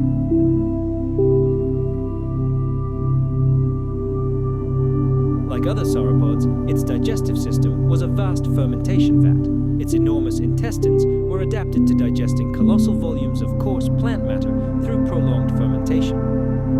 Gastroliths, so-called stomach stones, are often found near sauropod bones. This suggests that Supersaurus may have also swallowed stones, which, like millstones, helped grind food inside its vast stomach. The very existence of the Supersaurus is a testament to the evolutionary potential of gigantism which some dinosaurs exhibited. The Diplodocid family to which it belonged developed a unique body plan, an incredibly long neck and an incredibly long tail. This strategy allowed them to consume incredible amounts of vegetation, digest it efficiently, and, crucially, intimidate even the most ferocious predators with their sheer size.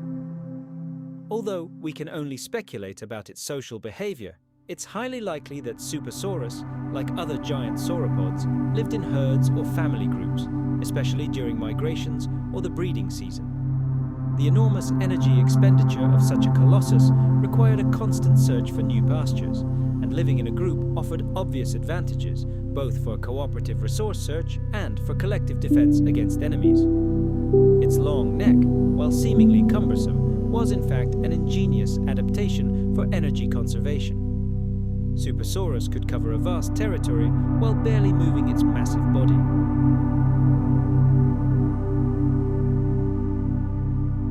Compared to later titanosaurs, its build was relatively slender. This perhaps reflects an alternative evolutionary path to gigantism, one that emphasized extreme length rather than mass. The discovery of Supersaurus still evokes awe and wonder, forcing us to rethink the limits of size for living creatures on land.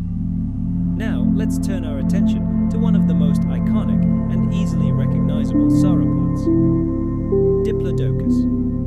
Its name is familiar to anyone who has ever taken an interest in dinosaurs. Its silhouette is unmistakable, an incredibly long neck and an even longer whip-like tail.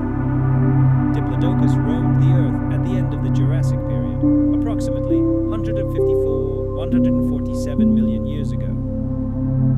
Its home was the lands we now know as Western North America, part of the famous Morrison Formation.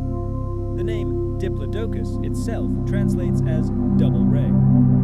It refers to the unique V-shaped chevron bones located on the underside of its tail vertebrae.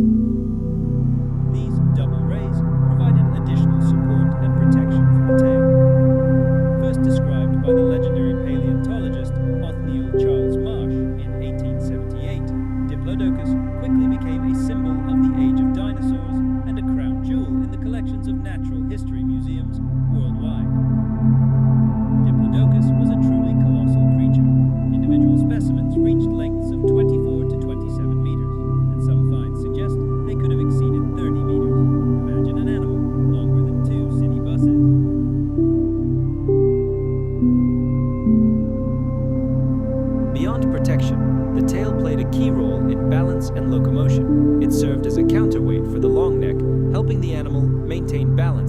walking. The weight distribution in the tail could have shifted the center of gravity backward, which likely allowed Diplodocus to occasionally rear up on its hind legs. One can imagine this captivating image, the giant rearing up, using its tail as a third support to reach the lush foliage in the treetops. However, paleontologists believe it couldn't have maintained this position for long. The strain on its skeleton would have been too great. Diplodocus inhabited the semi-arid floodplains and sparse forests of the Morrison Formation. Its peg-like teeth were designed for one purpose: stripping vegetation. They acted like a comb, stripping leaves from branches, but were completely unsuited for chewing or crushing. This suggests that Diplodocus preferred softer foods, ferns, horsetails, and possibly the foliage of low-growing trees, avoiding hard conifers. Like other sauropods, it likely swallowed gastroliths, which helped grind food in its enormous intestine. Its feeding strategy likely involved simply turning its head from side to side, effectively mowing all available vegetation. Diplodocus was apparently a herd animal. Fossil evidence, including entire bone cemeteries, where the remains of numerous individuals of varying ages have been found, supports this theory.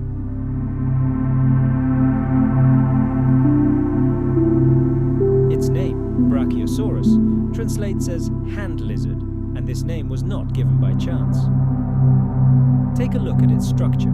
The forelimbs of this colossus were noticeably longer than its hind limbs. It was this unique anatomical feature which distinguished it from most other sauropods with their longer hind legs that earned it its nickname. The story of its discovery began in 1900 when paleontologist Elmer Riggs's team stumbled upon the partial skeleton of this giant in the famous Morrison Formation in western Colorado.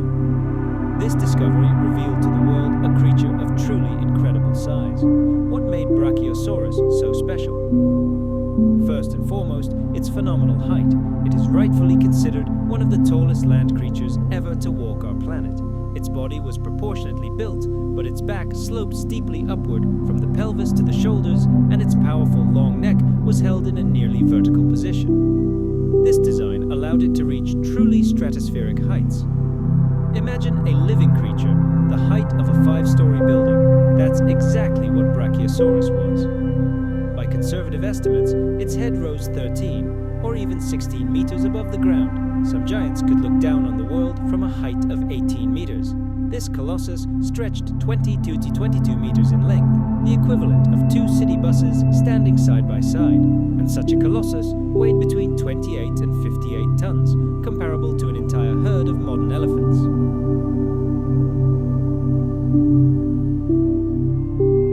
The snout had a distinctive curve, and the nasal openings were positioned high, directly above the eyes. This feature, along with cavities within the skull bones, made its head lighter. Its teeth, like those of its American relative, were spade-shaped and designed for stripping leaves from branches. Its diet likely consisted of tall conifers and cycads, perfectly suited to its height. Its long, muscular neck consisted of 13 elongated vertebrae, strong enough to support the head in a permanently elevated position. These vertebrae contained special grooves that significantly reduced the weight of the neck without compromising its structural strength. Giraffatitan was a remarkable creature. Its unique proportions allowed it to forage where no other sauropods nor other herbivores could. While many of its relatives were generalists, Giraffatitan occupied its own distinct ecological niche. This allowed it to avoid direct competition for food and exploit vast, untapped food resources. This vertical feeding strategy was key to its prosperity. Moreover, its incredible height turned Giraffatitan into a living watchtower. From its perch, it could survey its surroundings for kilometers, spotting danger such as an Allosaurus or Ceratosaurus long before it arrived. The most famous fossil remains of this giant were found in the Tendaguru Formation, in what was then German East Africa, now Tanzania.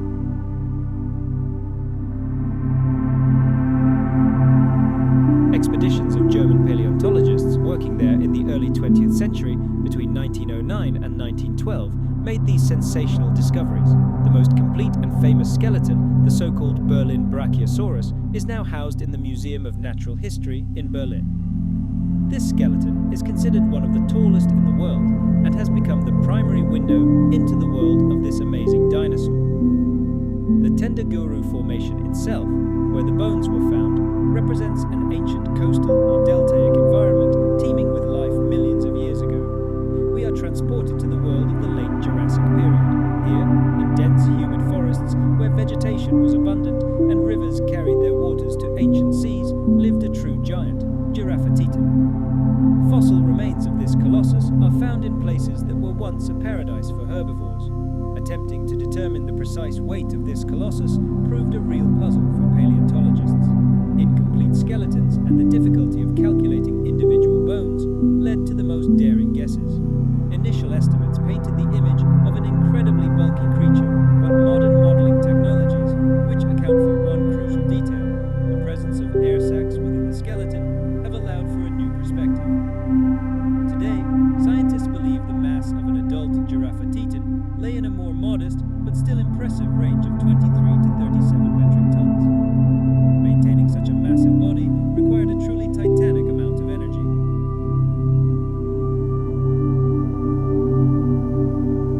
Imagine an animal that, just to survive, had to devour hundreds of kilograms of plant matter every day.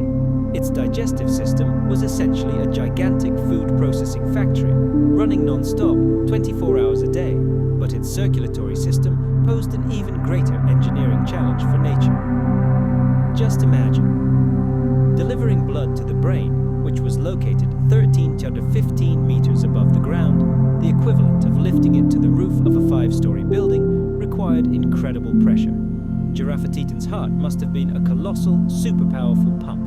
Furthermore, it required special physiological adaptations, valves in the vessels that prevented blood from pooling in the legs, and mechanisms to prevent a sharp pressure surge in the head when the giant lowered it to the water. We don't have direct evidence like a fossilized heart, but the skeletal anatomy itself screams that this lizard's circulatory system was a miracle of evolution, capable of defying gravity itself. This giant's breathing was also unique.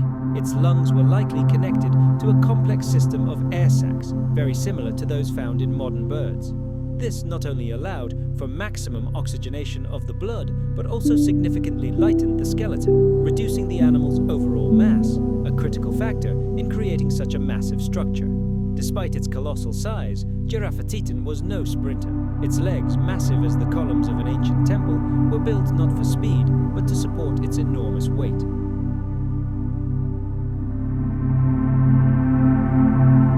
Tracks discovered by these giants reveal a wide stance and a leisurely, confident, and measured gait. Adults were living fortresses. Growing up to 4 meters at the shoulder, they were virtually invulnerable to predators. But their young, no more than a meter tall at birth, were easy prey. This is where the herd's strength came into play. Their height allowed the adults to serve as a living shield for their young, creating a safe space where the babies could feed peacefully under the watchful eye of their giant parents. The remarkable structure of Giraffatitan is a striking example of how species shared resources in ancient ecosystems. Its unique ability to reach the highest branches meant it didn't compete for food with other, shorter herbivores. Each occupied its own niche. This specialization demonstrates the powerful evolutionary pressures that shaped the rich and diverse dinosaur fauna of the Jurassic. The study of these giants continues to provide us with invaluable insights into the biomechanics, physiology, and role of the largest land animals in Earth's history, shedding light on the secrets of their survival and prosperity. Now, let's move east to what is now China. Here, at the end of the Jurassic period, approximately 160-145 million years ago, lived one of the most bizarre creatures ever to walk the Earth, Mesozoic Era. This astonishing sauropod was renowned for its abnormally long neck, which was simply incredible in proportion to its body.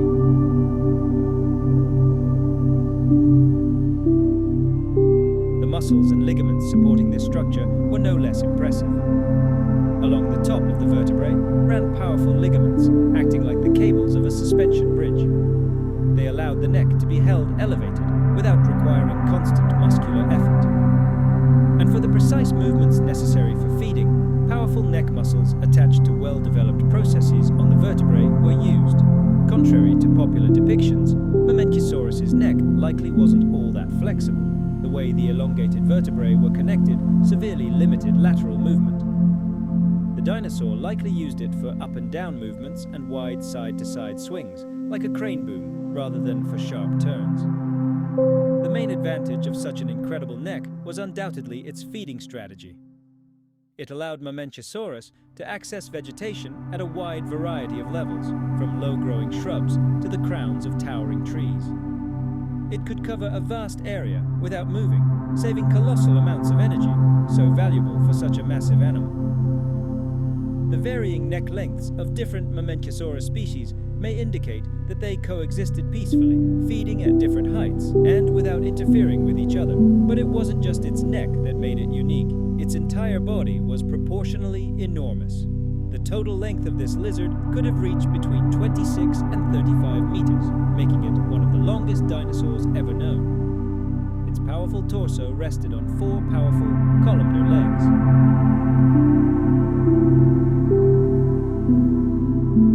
Its long tail served as a counterweight to the neck, providing stability during movement. While Mamenchisaurus wasn't as heavy as some of its relatives, its weight is estimated at 25–30 tons. Fossils of this dinosaur are found exclusively in China, indicating its endemicity. It lived only in this region. Geological evidence suggests that during the late Jurassic, lush, humid forests existed here, capable of supporting such gigantic herbivores. The discovery of several Mamenchisaurus species with varying proportions demonstrates the evolutionary success of this genus in its unique geographic environment. Research on this lizard continues to expand our understanding of the biomechanics and physiology of giant dinosaurs. Using computer modeling and engineering calculations, scientists are trying to understand how its skeleton and muscles withstood unimaginable loads. Mamenchisaurus's unique anatomy not only boggles the imagination, it demonstrates the incredible solutions evolution is capable of in response to environmental challenges. Its extraordinary neck will forever remain a true wonder of nature and a testament to the bizarre and majestic life forms that once inhabited our planet. And so, before us appears the silhouette of a true legend of the prehistoric world, Apatosaurus. This giant is one of the most famous and easily recognizable sauropods, whose massive build inspires awe.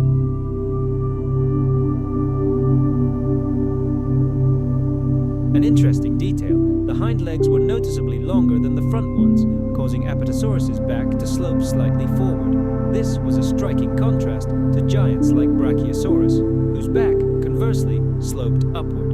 The skull of Apatosaurus, like that of many sauropods, was disproportionately small compared to its gigantic body. Its jaws were lined with teeth shaped like spatulas or chisels. They weren't designed for chewing, but rather worked like a giant comb, stripping leaves from branches. This is direct evidence of its plant-based diet. Ironically, for a long time, scientists made the mistake of reconstructing Apatosaurus with the skull of Camarasaurus. The actual skull of this giant, more elongated and somewhat horse-like, with clearly defined nasal openings, was only correctly identified in the 20th century. It was this discovery that helped definitively separate Apatosaurus from its famous relative, Brontosaurus, even before Brontosaurus was once again recognized as a distinct genus.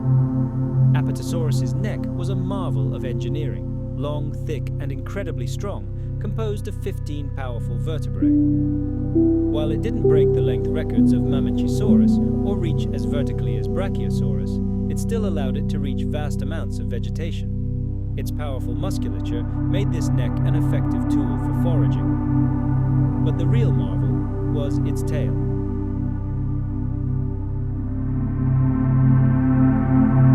And although it wasn't a sprinter, its momentum and mass in motion made it virtually unstoppable, like a living battering ram. Fossil footprints left by these giants millions of years ago indicate that they likely moved in large herds or family groups. These tracks have wide tracks, suggesting a wide-stanced stance, further evidence of their massive, squat build. As recently as 2015, a team of paleontologists conducted a detailed review of the fossils and, based on anatomical differences, reclassified Brontosaurus as a distinct genus. This event once again drew the world's attention to these majestic sauropods. Although Apatosaurus and While considered distinct species, they both remain striking examples of prehistoric life.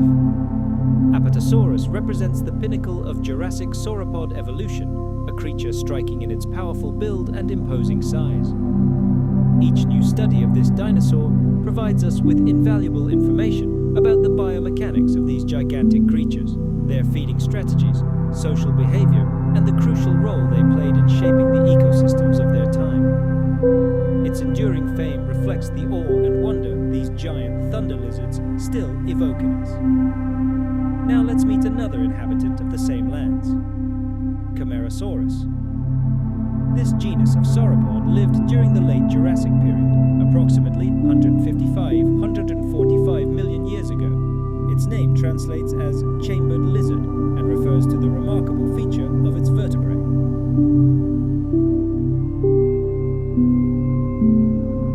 And although Saltosaurus couldn't boast the size of the most colossal titanosaurs, it became a key element in our understanding of the evolution of the ancient world.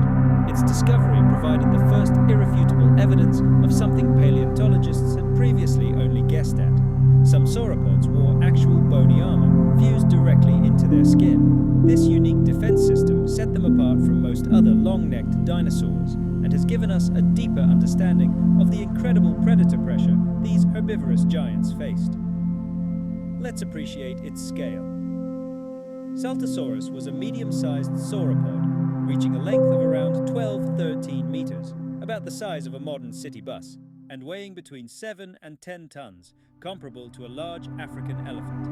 It was considerably smaller in size than true leviathans of its time, such as Argentinosaurus or Patagotitan.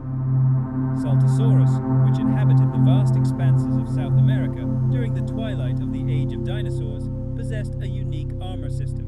It consisted of a scattering of small bone beads, only a few millimeters in size, to more impressive flat plates, several centimeters in diameter. These plates, known as osteoderms, were not part of the skeleton. They were embedded in the deep layers of skin, creating a flexible yet strong mosaic that covered much of his body, especially his vulnerable back and sides. The discovery of these osteoderms, along with the Saltosaurus bones, was a true breakthrough in paleontology.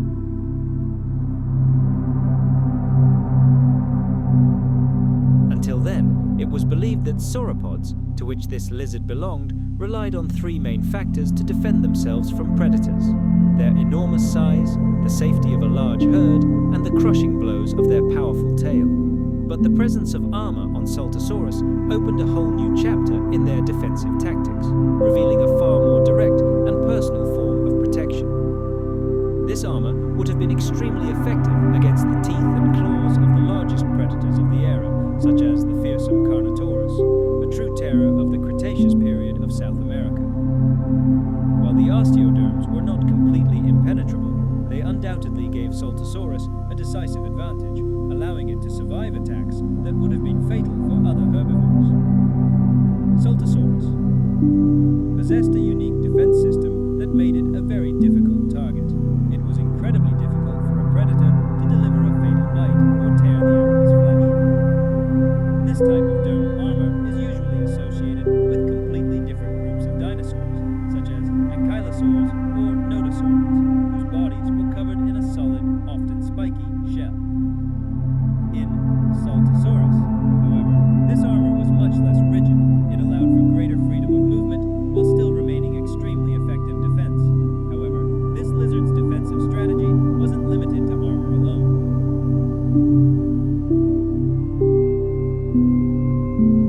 While not as impressive in size as the supergiant titanosaurs, it was still a massive animal, the mere sight of which could deter many predators. In the event of a direct attack, Saltosaurus could hold its own, using its impressive bulk and unique armor. Its bony armor served as its primary line of defense, making it a much less vulnerable target. The very presence of such complex armor speaks volumes. It suggests that Saltosaurus likely lived in a dangerous world and faced a constant threat from predators. The ecosystems of the late Cretaceous in South America were home to a host of fearsome theropods, and any adaptation that increased its chances of survival was invaluable. Fortunately for science, Saltosaurus fossils are quite well preserved. Remains of several individuals have been found, including partial skeletons and numerous osteoderms. These finds have allowed paleontologists to reconstruct its anatomy with high precision and draw compelling conclusions about its lifestyle. Saltosaurus remains were discovered in geological formations that, millions of years ago, represented a semi-arid environment with intertwined rivers and wide floodplains, a typical habitat for many titanosaurs. This demonstrates that Saltosaurus was a terrestrial herbivore, feeding on the low-growing vegetation that grew abundantly in these areas. The presence of armor in Saltosaurus also raised new questions about its evolutionary relationships with other titanosaurs.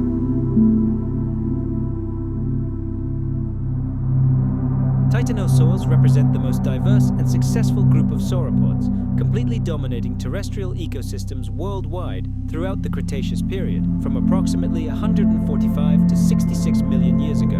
For millions of years, the planet was dominated by the age of titanosaurs.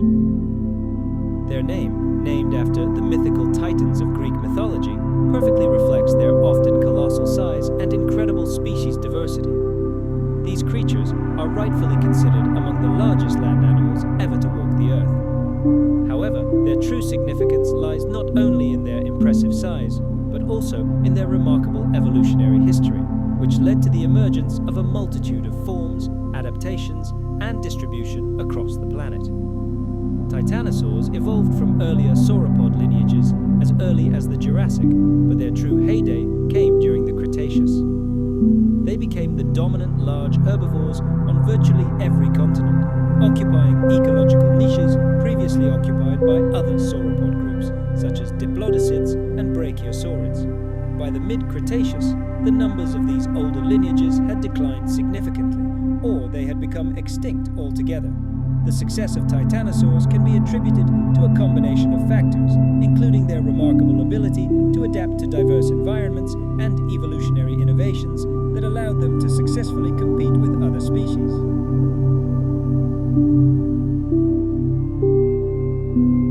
These innovations included efficient feeding strategies and, possibly, improved reproductive rates. This is what makes titanosaurs truly remarkable. One of the most striking aspects of their diversity is their incredible range of sizes. Some species, such as Argentinosaurus and Patagotitan, reached lengths of over 35 meters and weighed over 70 tons, making them the heaviest known land animals. However, other titanosaurs were much smaller. For example, Majorasaurus from Europe was a true dwarf titanosaur, measuring only about 6 meters in length. It adapted to life on islands, where resources were severely limited. This wide range of sizes demonstrates their phenomenal ability to adapt to a wide variety of environmental conditions and food availability. The skeletal features of titanosaurs also varied greatly, although they can generally be characterized by robust, columnar limbs, wide torsos, and relatively short but deep skulls. All of these are specific adaptations that allowed them to successfully survive in their environment. Many titanosaurs possessed unique spinal features. Their tail vertebrae were uniquely structured. They were concave at the front and convex at the back, providing incredible flexibility and strength to the tail. Some species, as we've already seen with Saltosaurus, developed skin armor made of osteoderms that protected them from predators.